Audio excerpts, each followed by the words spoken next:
আমার সামনে একটি ব্যানার আছে, সেই ব্যানারের মধ্যে লেখা রয়েছে বন্ধ কলকারখানা চালু করতে হবে।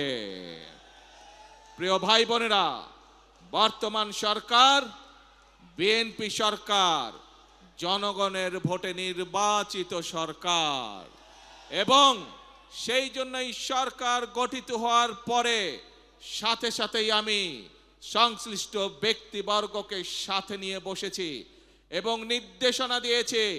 এবং আপনারা জানলে খুশি হবেন, এই সপ্তাহে গত 1 মাস আগে আমি নির্দেশনা দিয়েছি যে কিভাবে আমরা কত দ্রুত আমরা বন্ধ কলকারখানা কোনটি কোনটি চালু করতে পারবো, যাতে আবার সেই সকল শ্রমিক যারা কর্মসংস্থান হারিয়ে বেকার হয়ে গিয়েছিল, সেই সকল শ্রমিকের কর্মের ব্যবস্থা আমরা করতে পারি।